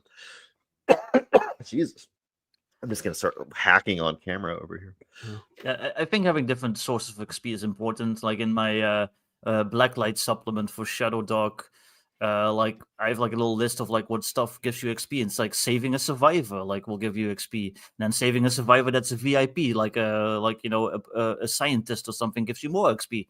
So yeah, it's not just like shooting stuff in the face. Well, yes, and also but saving a scientist would be a really big thing within the context of the player's experience in the game too. Having that guy on your side matters in your games because you, like us, design consequentially with an idea that what the players do is an ongoing impact in the world. Yeah. That's amazing. I love that, and it's an experience again you really can't get other places. Yeah, so I'm glad to hear that you put like I think we talked about this in the last conversation, but I'm glad that you put thought into awarding XP because that is the carrot in front of the cart for a lot of players, and wherever you point that carrot, that's where they're going to go. Wherever the carrots are, wherever the reward is, that's just how we as humans work. Another benefit of tabletop role-playing games is that they're constantly changing. Your experience as a player means your avatar strength is consistently increasing, and you want to do the stuff that lets that happen. So yeah, that carrot is important because even if they don't necessarily want to do it, they need to get that experience out of the game. So what do you want them to need is a really good question to ask yourself as a TTRPG designer. Yeah, and I mean, like I love D&D, and it's to me, it's one of those things where people kind of poop on gold for XP. They don't seem to get it, Oh, they really don't. But for so long I was one of those people, but man, Axe made a believer out of me. The Adventure Conquer King system, and I have been a convert since then. So like when you see that, and it's like, oh well, now the gold, it's not that it's like this. It's abstracting out this idea of like getting me out there to explore and to delve and to go into these dangerous dark places, and for wealth and riches is a perfectly fine. I mean, absolutely. like in our world history, like people literally sailed across oceans and died horrible deaths to try and find spices to make food taste better. Like that wasn't even gold for X. I mean, the gold was also part of it too, but like we have to understand that this is a perfectly fine motivation. Right. But and actual real life legendary people were forged in the crucible of attempting to do that and doing it successfully. And the distinction between those that died and those that became legends is, did they come back with the spices? Not did they kill a number of orcs on the way there? Yeah. And that's an abstraction. It's the same thing as HP is an abstraction for your health overall and your ability to withstand like danger and not necessarily damage. Like make stamina, gamey luck, all sorts of things. Fate, it's kind of like that's more or less your plot armor in D&D.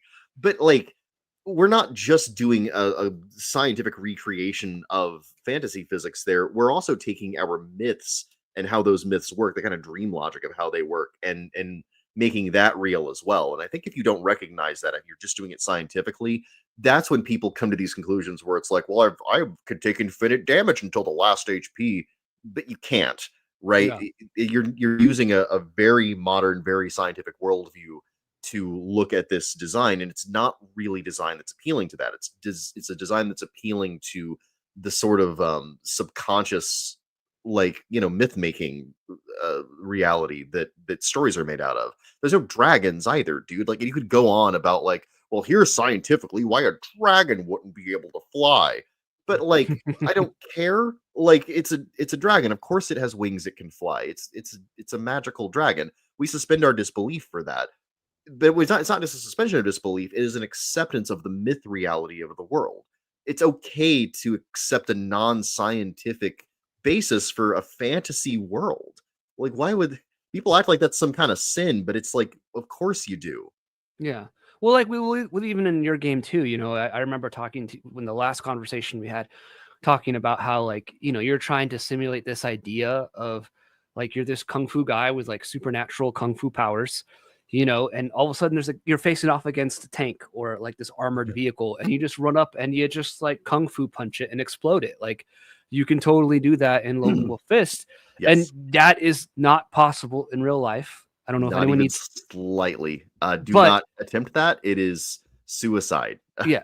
But but within the myths that you're talking about, the media that you're talking about, you're trying to simulate that thing that happens where when we watch that myth, that anime, that cartoon, that movie, whatever, when we watch Superman, punch through a tank, Yeah. we're like, we're able to suspend our disbelief because of the internal logic of the myth there, and we have to be able to like turn our brains off and enjoy it. Well, it's not even turning your brain off. It's activating parts of your brain that don't deal with the waking world. Like we all dream, and we Yeah. don't question in a dream that we have these like transcendental answers or like magical things are happening. That's a part of the human psyche. Like we shouldn't deny it or diminish it just because it doesn't like perfectly gel with our modern scientific worldview. Like I'm a huge rationalist. I am rationalist to a fault sometimes. I'm like a stone cold atheist, and like I don't really allow myself indulgences like the faith of religion, which I don't think is illegitimate. It's not something I allow myself. Like philosophically, I'm a real stoic in that regard. I'm a big like Camus-esque absurdist is in my actual real life. But like I see the value in it. Like if someone is deeply religious, I don't think that's invalid. They're simply like kind of harmonized with something within the human soul that like I've intentionally chosen to reject, but that's not illegitimate.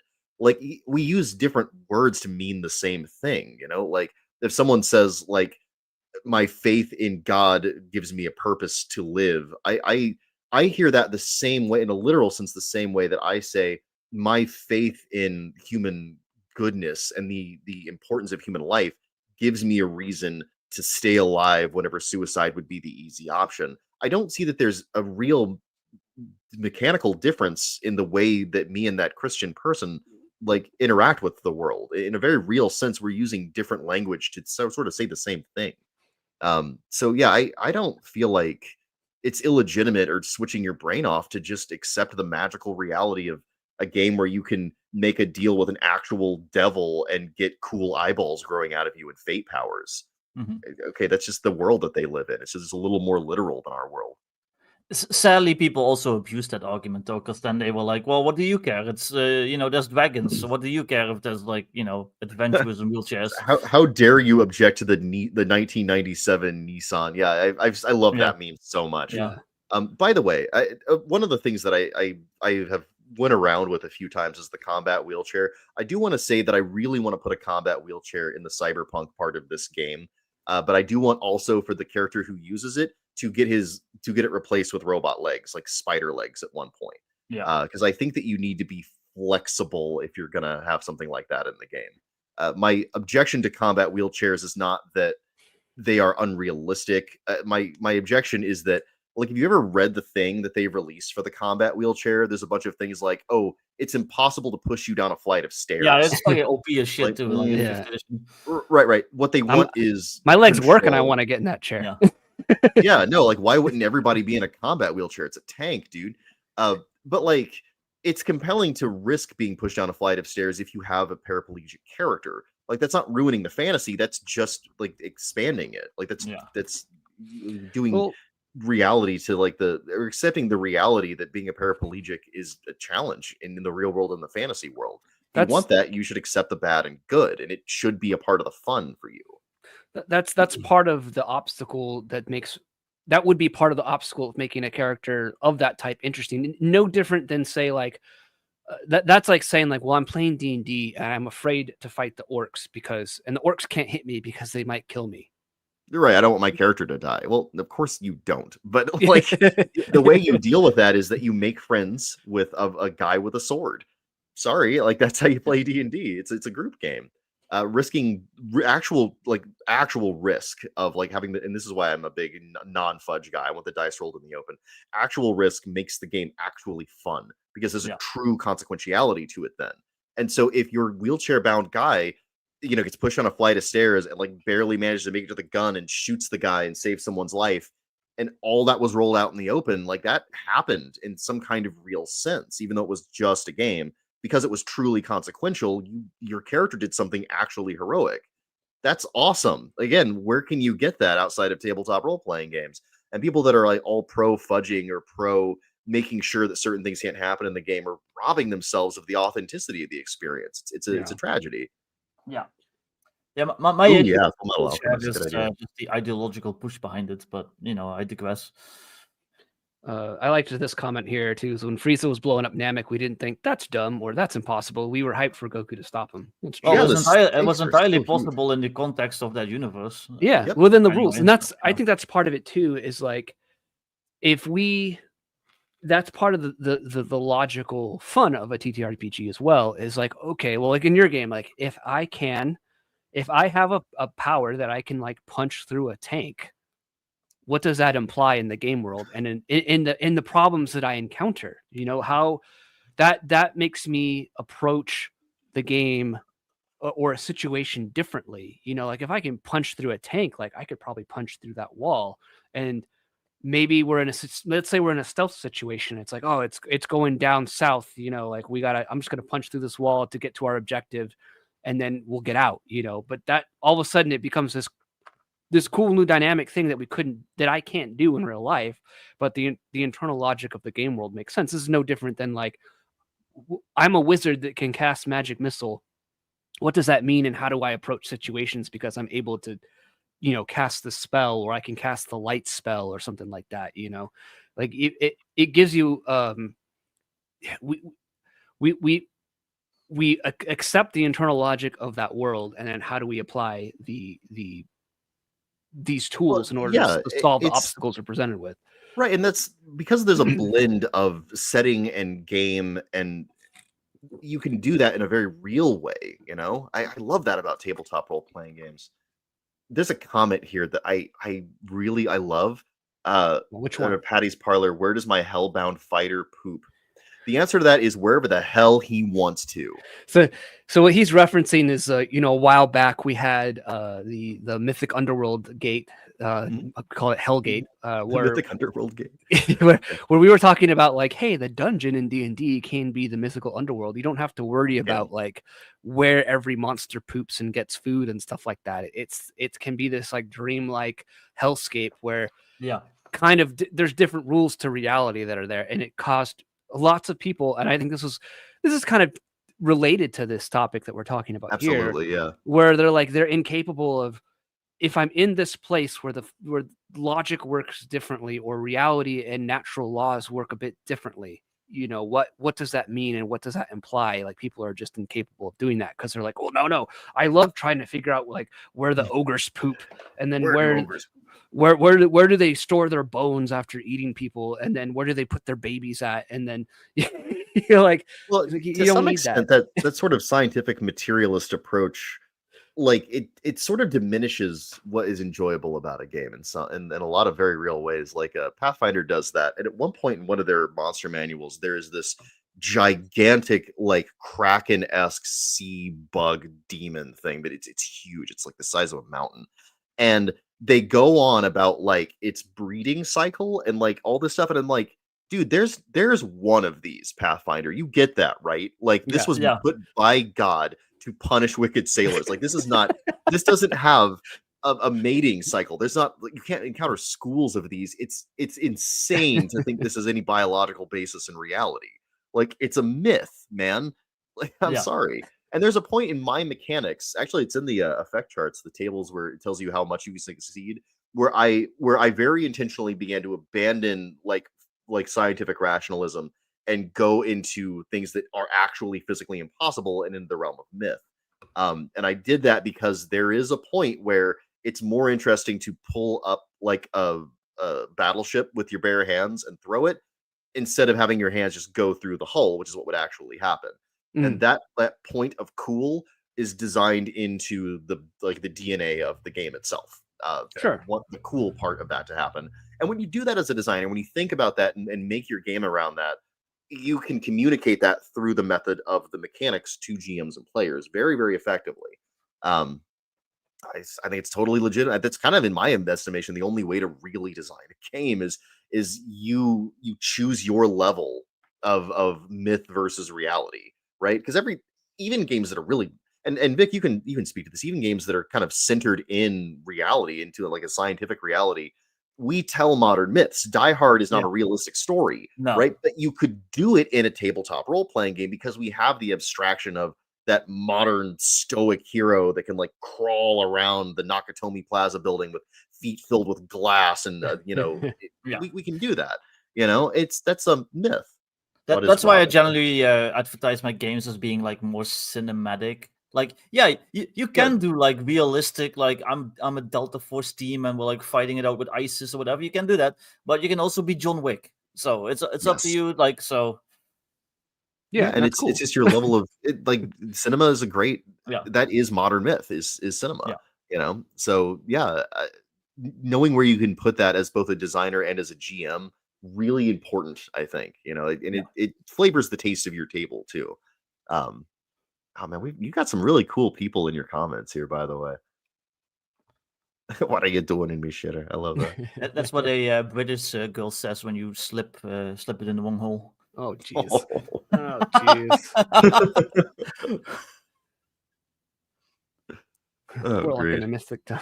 I haven't pooped in 3 months, and yet I don't feel the need to. I only poop upon my enemies. No, it turned into this whole thing a while back. We did multiple streams on it about like, we got to be able to look at the game world that we're in, whether it's Lone Wolf Fist or something like Atomic Punk or one of Vic's games, where you're John Wick or something like that, and be like, what is the internal logic of this world, and how do you design it? How do you play in it, and like what are the implications of those things? And I was just so taken aback because it was one of those things where I feel like that imagination, that enchantment of like, what if, has kind of been lost because people were so against this idea of like the mythic underworld. And I'm like, this is like something that's been part of like just human psyche since the beginning, and we're just going to toss it out in favor of like, I need to have everything make sense. Like in your game, it's like, I can punch through the tank with my kung fu powers. I can try and explain how that works down to like, I'm not going to try and do you explain. really want to talk about the physics of that? Because I had to actually study the real world physics of these crazy scenarios to come to this conclusion. Like for example, I had to figure out what the actual heat of hot lava was, and it wasn't as hot as I thought it was. I thought it'd be a huge deal for the endurance chart to be able to wade through hot lava. Not so much. No, it's actually way more survivable than the inside of an oven, which is staggering to think about, but that's just physical reality. Same thing with cold stuff. I thought there would be like this point of unbelievable coldness at absolute zero, but it's not as cold as you'd think, and you can't go lower than zero. So like super cold doesn't exist in any real physical sense, but it does in myth, right? So you have to make some decisions when you come to when you hit the boundary conditions of the actual physical universe. You've got some decisions to make as a game designer. Like, well, the animes do it though. And ultimately, my game is an appeal to that anime reality, where you could be the son of Dracula in the post-apocalypse. None of that makes any sense in our real world, but it certainly made perfect sense in Vampire Hunter D, and it makes for great entertainment. So you simply have to be in a world where there's a consistency to that. And I think that my big challenge initially with designing Lone Wolf Fist was creating a world of consequentiality where the scenes that I loved in anime could exist. Like, well, that just makes me think. Like recently, I saw people, and this isn't to like be like a religious commentary, but it was one of those things where I'm like, that's just silly. Like I think anyone could see that silly. I think in the recent anime for Castlevania or something like that, they were saying like the reason why vampires don't like crosses is the right angles. And I'm like, this is stupid. That's stupid. Just say they don't like crosses. It's fine. Like I think even people that aren't religious can look at that and be like, that's the trope. Just say they don't like crosses. It's fine. Well, you don't need to make this right. You could say they're superstitious. You could say that God is real because every single hero in the Castlevania series should be a Christian and a devout one. I'm an atheist, and I love being, Simon Belmont and whipping me some vampire ass. I love, like, it's cool to be like a crusader. My favorite character type is a paladin. Like that's by cool. the way, that that right angles thing they stole verbatim from a science fiction book where vampires are like an extinct hominid. They just literally stole it like word for word. And there's already a solution if you want to make it more like equal and like less Christian centric. Have it be based on the vampire's personal faith. So a Jewish vampire is rejected by the Star of David, like whatever. Like they've already done this in other like horror stuff. So yeah, I just point to that as like we don't need to explain everything. Like we don't, like, again, to bring it to like the kung fu punch through the tank. Like I have all this like chi power. I'm a kung fu master. I have these super spiritual powers. Of course I can punch through a tank. Have you not watched a kung fu movie? Have you not watched an anime before? Like that's what happens. That's You like know, every anime. we you don't know? need to explain that. So Well, yeah, or it's if you're cool. going Like to, just be excited that you can punch through a tank, dude. Like yeah, that's the whole premise. Like, stop complaining.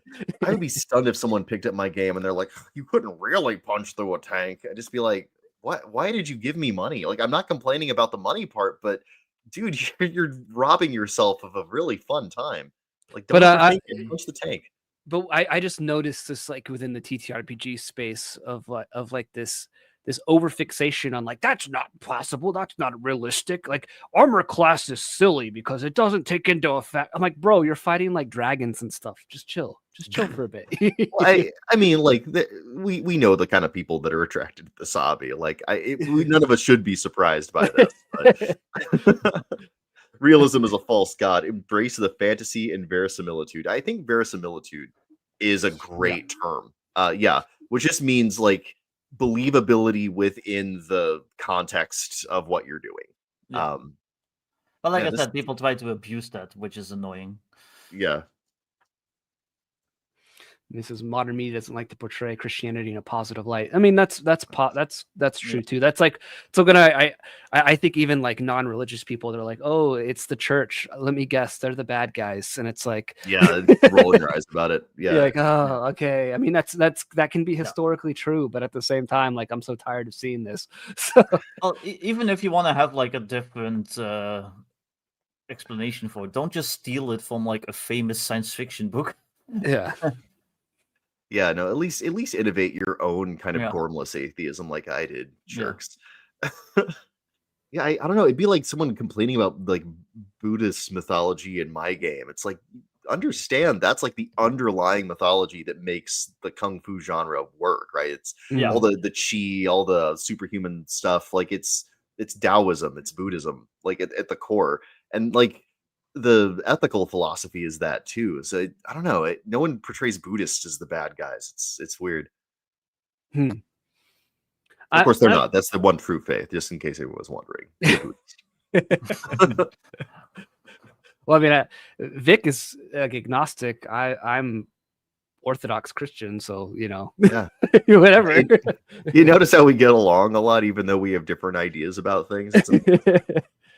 People just don't do that anymore. It's so frustrating. A big amount of the TTRPG audience is like really like anti stuff that doesn't perfectly align with them all the time, and I get so frustrated with it. It's like, dude, just calm down. It's fine. Yeah, I think that that's just like an online thing too. I think you're right. There's a polarizing element to being online. It's in general. It causes like this solipsistic view, this view of like I'm I'm the main character and everyone else is like this NPC that I'm interacting with, and I just have to like insult them with the right chat option, and like I unlock. Then I will block them, and then I will be the winner of this conversation. I've gotten so much meaner online lately. I think maybe it's because I've been on. I'm like, once you've been online for over a decade, you've sort of seen all the arguments that you're not going to agree with kind of turn into little camps. And like, I'm not a huge like social media dude in general, but I do like to go on the Twitter, the x.com, the Twix. I go there occasionally, and the thing I like about that site in particular is there's two things. Number one, it's really easy to use. My old man brain likes the way it's set up. And two, I encounter people I don't know and don't agree with. And so we can actually have productive conversations in the rare case that we're not just screaming at each other. But like I like that. I like encountering people who I don't agree with, because especially if they are the sort of person that actually tries to make a point, we can actually engage around the point. And because of the brevity of Twitter, I'm not reading through like the description of their mental illness in a forum. I'm just getting the point, like the very tip of that, which is here's my counterpoint. Here's my counterpoint. So that's pretty cool. And there's plenty of reasons to avoid Twitter, but I like it. I think it's a pretty good little platform overall. Yeah, it's Apparently I'm a sweetheart on Twitter because people tell me like, they say, yeah. oh, Vic's so nice, and then my friends who actually have heard my rants are like, wait, you are like. I like this comment here. Oh, TBE, the Axe team had a zine where they went into the science of AC, so armor class versus AP armor points, and it came down to AC actually being more representative than medieval combat. The game already was more realistic with AC, which goes to show that people need not overthink as much and have fun. Exactly. Well, people don't seem to realize how much actual history and study Gary Gygax and his crew put into the design of the older D&D. Like, there's a lot. I mean, a lot of thought that went into what he was doing. So you don't have to worry about that. You can just run the goddamn game. You just have fun, and just enjoy it. Just have fun and just enjoy it. And I promise you, you're getting a pretty impressively authentic experience with it. Old school D&D and its true predecessor, the Adventure Conquer King system, are fantastic games for this very reason. I think this is something that kind of, the three of us here have designed stuff, so we have that like designer mindset. Not to say like we're better than everyone. We are better than everyone else for the record. Okay, well, I'll let you say that, but no, I'm better than everyone else. Period. Continue. But I'm just saying we look at things from a different perspective than say like a player or even a game master would, because it's sort of like well, how does this interconnect and what does this mean? And like I think that when you and anyone can try and design something, I think you'll instantly you'll instantly start to think from that more designer perspective. And so when that happens, people are like, to me, it's funny to design something and then to have someone say like, well, you spent like, a year or two working on this project or longer, you spent 2 years working on Atomic Punk, John, but you know what? I bet on the fly, I could make something that's way better than what you did. And I'm like, well, I mean, if you can, if you can, I mean, more power to you, but I don't think that you can. So. Patty's Parlay. See you later, Patty's Parlay. Yeah. So one of the great things about having made an RPG that's published, people can buy, that people play, is you can just say like, okay, put up or shut up, dude. Make your own game. I did. If I can do it, you can do it. Let's see it. Let's see what you got.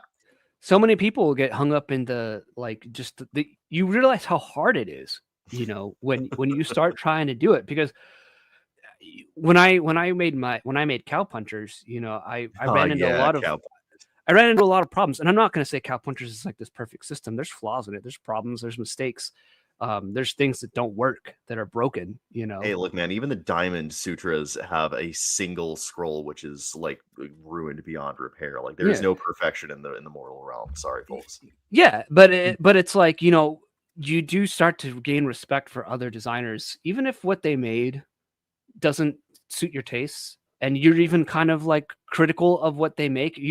I will still always respect someone who designs something, because I understand the process of like I made a commitment in these areas on my design, and then how does that bleed into like this area of combat or into this thing? And it's like, oh shoot, there's a problem here, and now I have to figure out how do I fix this? Do I go back and like change one of these foundational things, or do I change something here?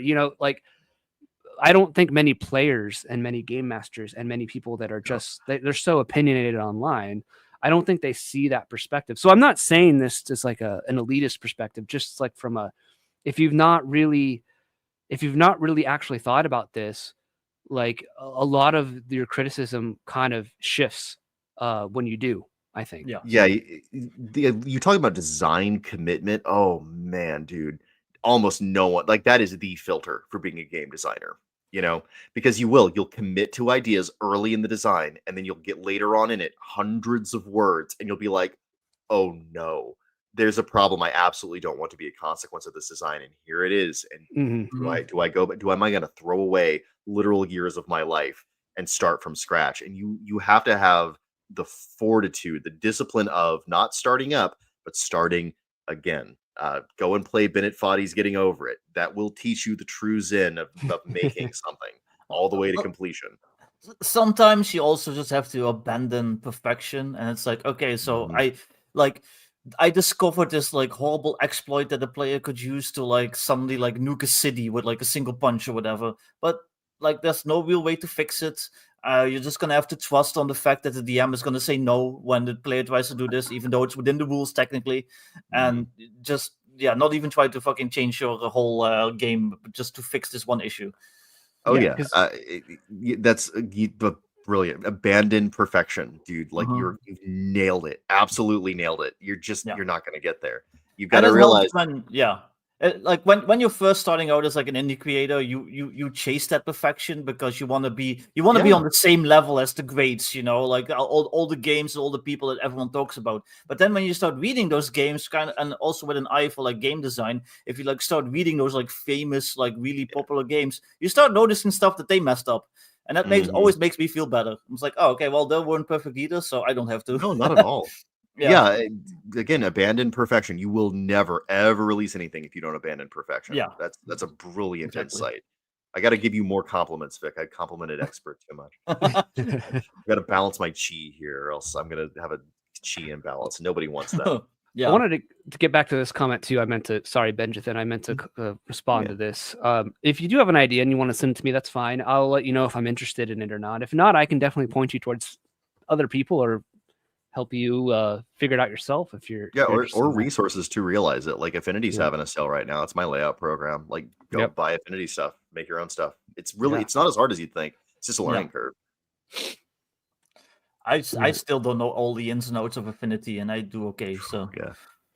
Yeah, I'm Which still makes learning. That just makes it more annoying when history nerds scoff at D&D for being unrealistic, which I understand. I want realism myself, but sometimes people get too nitpicky with it. Well, and Well, they Yeah. don't understand yeah, the point of yeah, like Joel's game here is, again, we'll use the tank example. Like nobody in real life is punching through like metal tanks, but you can do it in his game. And so it's like you just like you understand the verisimilitude that it's trying to like have here Mm. and you accept it. Yeah, so Affinity is a layout program. It's kind of like Adobe, but it's way cheaper. And instead of having a subscription, it's a one and done purchase. yeah. So yeah, Affinity Publisher is what I use. I've got the whole suite, so I've got that one and like Yeah, right now the it's photo and all that. 50% off. Yeah, dude, go get it. Like, Yeah. put the invest in it if you're gonna actually make your own stuff. High recommendation. Right here. Yep, Mhm. yeah, right there. It's what I Absolutely, use dude. too, and it's great. I use it as well. You know, Yep. I made my books in it, so you know, Yeah. Beautiful, high quality stuff. This was all laid out in Affinity. The current thing's laid out in Affinity. The cover was done with an Affinity program. Like, yeah, no, Affinity is awesome. Yeah, here we Apparently, go. people like my layout, so I mean, must Your layout's must freaking be great. amazing, Vic. Again, I gotta compliment you. It's really clear and crisp. Thank you. This is what you want out of it. Yeah. all right. Oh, goodness. We're getting towards sort of the end here. Yeah, we're at like 2 hours. Goodness. Oh man, we blow It's the normally Oops. it's normally well, normally we try and shoot for 2 hours on natural ones, so Oh, that's okay, good. okay. That's not so bad. We're good. Yeah. We'll only end early if it's like we did last week, where it's like I literally have nothing else to say on this subject. So I guess bye everyone. But Shut up. I'll bring up your Kickstarter here, and I'll Yes. dump the link in. Man, we broke 3K already. Man, we're really on the let's- warpath this time. This is let's- great. Yeah. refresh. I would this.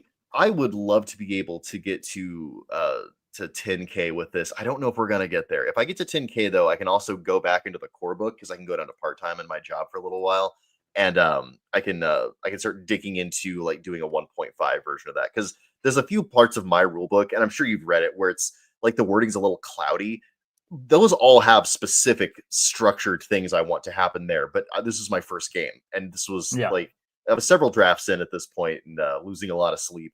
So it's not as perfect as I'd like. Again, abandoned perfection. But I would love to go back in and clean that up because what I'd like to do is do the 1.5 errata update and then do a new selection of PODs on that one, and that to be the POD that you buy with this. Yeah. I can't really justify doing that and writing the rest of Acid and Steel when the 2 days off ish that I get a week, in addition to being a full-time dad. Like I'm a very busy fella, and I gotta be able to eat. So yeah, you guys, you know what I'm talking about. Oh, man. But yeah, we got 26 days to go. You don't get charged until the very end of the Kickstarter thing, so you won't get charged until January 1st or December 31st, whenever it is that it wraps up. And in addition to that, this would make a great Christmas present for somebody. You'll get PDFs right away as soon as it funds. And you already have access right now, if you're going into it, to a PDF of all the cool stuff that you can do with Hell Powers. This is an awesome system. You can do a lot of fun stuff. Buy it for your friends. Talk about it in forums. I could use the clout, folks, and I would definitely put your money to its most awesome possible use. Well, I think I'm always a fan of, anyone that's trying to do something new and unique.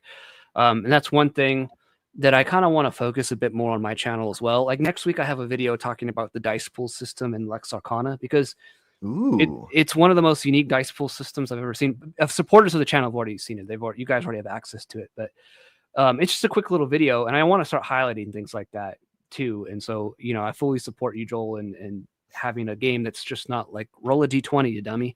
And nothing wrong with that. I love the d20 rolling. Like I don't want to poo-poo that, great, but you must understand, a lot of people coming in from 5th Ed, and I really like this too. I like the 5th Ed guys. For the most part, they came in the same way the rest of us did. They found an edition of D&D that was modern to them, and they played it and enjoyed it enough that they want to look at other stuff. Well, it'd be awesome to have your channel start to show them, hey, look, there's other stuff too. This hobby is enormous, and there's so many cool things in it. Go forth. Yeah. Go forth, the 5th Ed players, and find your joy. We're actually 5e apologists on this channel, so yeah. 5e's great. Even though it's like not my favorite thing, and like no, there's very few versions of D&D that I truly love, and they pretty much caps out at AD&D. I don't even like 2nd Ed. For me, 2nd Ed changed too much. So 2nd Ed and past, I'm like, I can play them, but I'm kind of tepid on them. 3.0, 3.5, that's what I got into the hobby initially. I don't really like them. 4th Ed I do like 4th Ed. A lot of the design principles of 4th Ed wound up in this game, because it's a really cool kung fu game for being a D&D game. It's a weird fit, but it's actually a fun game to play. I got my start in 4E, so I have fond memories of it. I don't know if I'd go back and run it again, but what you need to do is what is it? 13th Age does 4E right. I highly recommend 13th Age if you like 4E. It's a fun game. Anyway, but 5th Ed is a fine game. I've ran it. I've played it. I've played multiple campaigns of it. My biggest problem is the power scope of the game rockets up too fast for me, and my prep becomes like just watery. Like I'll have this big hex map, and then they'll just go from hex to hex and just annihilate everything in it. It's like, well, okay. I remember my brother was running a 4E game, and he was like so proud. We were like the campaign. We were like in this prison, and we were trying to break out, and we had like got our weapons and stuff back, and we weren't even that super high level. But he like prepped this demon that was like the warden of the prison, and we were to face it to get out, and it was like the party, like, just he was not prepared for how we just like curb stomped this demon, and it was very very anticlimactic. Well, kudos to him for adhering to the mechanics and letting you guys have your cakewalk victory, though, right? That's hard to do as a GM. Yeah. That's a discipline that you've got to like learn to have. And I hope that he finds a game like mine that will make that demon battle something that they're not going to curb stomp. Like you just try to fight a demon in my game. Go ahead, I dare you. Well, I bought him a while ago. For Christmas, I sent him a print-on-demand copy of the Rules Cyclopedia, and so he's like, "I'm going to run this." He's in the Air Force, so he's like, "I'm going to run Rules Cyclopedia for my buddies." So we'll see. But rock on, yeah. But yeah, I think we're getting to the ends here. I want to encourage everyone again. I'll throw the link in again in chat. Where's that? Here we go. For those that want to back it, check it out. I'm gonna do so after we get off the stream here. But is there any final things you want to leave people with? And I'll let Vic talk about anything he's doing too. Oh yeah, let's just have Vic talk for a while. Like Vic, you haven't plugged almost anything. Come on, this is the plug stream, man. We plugged freaking this year. Where's that guy? He says his favorite part of Natural Ones is when Vic shills his stuff. So Yeah, dude, Yeah. chill. It's the Vic shill time. Buy modern necessities. If you like OSR and you like machine guns and you like orcs with machine guns, especially gold chains and tracksuits and machine guns, those are the best orcs. The best orcs. No. Yeah, buy modern necessities. PDF is available now. I'm still getting the print on demand copies sorted. It's a huge fucking nightmare. Yep. Yeah, it is. You have my sympathies, Vic. I was getting the soft cover sent to me, and it got held up by customs, and they were like demanding information that I couldn't provide because I'm not a business. It's like, oh, give us your tax code and like all this shit. I was like, I don't have that. I'm not a business. I'm just a dude. And then so it got sent back or destroyed, and now Lightning Source, which is Drive to RPG's printer, has like sent me a new copy, and it's going to be the holidays, and yeah, I'm like really annoyed, but whatever. Oh God. Yeah, but Lightning Source is pretty cool to work with, though. I do want to Yeah. give them a quick plug too. I like DTRPG. They're not perfect, but they're like the biggest gorilla in town, and I've Yeah. really had a good time with them. As a guy who's making They- my own games, they've been really, really. They have- helpful and nice. they have great customer service. I have to give them that. Yes, I wish their 100%. back end. I wish their back end was a little I less. just like wish a the site GeoCities wasn't. Yeah, I just wish the site wasn't like 2002 GeoCities, and they actually had like digital proofs and stuff like that. Oh, that would be cool. Yes. Wow, that would be amazing. Yeah, Lulu has digital proofs, so I know. Oh, Lulu's awesome. If I had to choose a favorite, it'd be Lulu. But it's hard to draw people towards Lulu, right? yeah. They have great quality. This is the Lulu quality for Atomic Punk turned out great. So Yeah, no, the Lulu stuff. I did a bunch of prints of soft covers to make sure that my rules weren't insane for earlier versions of Lone Wolf Fist before this release version, and I did them all through Lulu, and they were really, really good. So yeah, Lulu was awesome. I guess for me, yeah, we gotta check out Atomic Punk. As soon as we get off here, I'm gonna also work on uploading my latest zine to Drive Through RPG. So it's the December's zine is all focused on Atomic Punk. I made a new class. Like I said, someone requested like a psionic class. So there's the Psyker class. He's just like this wasteland psionic guy, and there's other stuff in there like in the zine that will be for like NPC generation, and a very simple like beginner level like intro bunker crawl adventure that for your Atomic Punk games. So that will be hopefully dropping today or tomorrow. We'll see. I'm a little late, but hey, it happens. It's the holiday season. It's rough. So Well, I appreciate making time for my fist game instead of doing that. That was very thoughtful of you. Thank no you. problem. It's the verse or whatever you call it. Also, real quick, I hope to have at least a draft of Single Action done this month, which is going to be the Weird West / Old West supplement for Modern Necessities. Working hard on it. I suffered some delays this year because of real life issues and all that stuff, but I hope to at least have all the writing on that done this month. So, Cool. I need a Weird West game, so you may have another customer. yeah. It's not going to be like a huge book. It's just a supplement for Modern Necessities. So I'm not going to go over stuff that you can already find in Modern Necessities, obviously. I'm not going to repeat all the rules, but it's extra classes, extra magic, extra monsters, like all that stuff. That sounds really cool, dude. That's the kind of plug I wanted. Now you got my interest. But Malachi, actually, this is something I've thought in the back of my head, like how I could it fit it in my garage? Like my wife would kill me though. It wouldn't work. Yeah, the temptation to buy your own printing press and absolutely financially ruin yourself is very strong. But we're at about 2 hours here, so we'll end this here. Thank you, Joel, for coming on. I'm glad that you got some more pledges while you were on stream with us. That's awesome. cool. You Thank guys you are awesome. to all the viewers that did that, and we'll catch you guys in the next stream. Check out Modern Necessities as well, and you guys have a good, safe rest of the week. We'll catch you guys next time.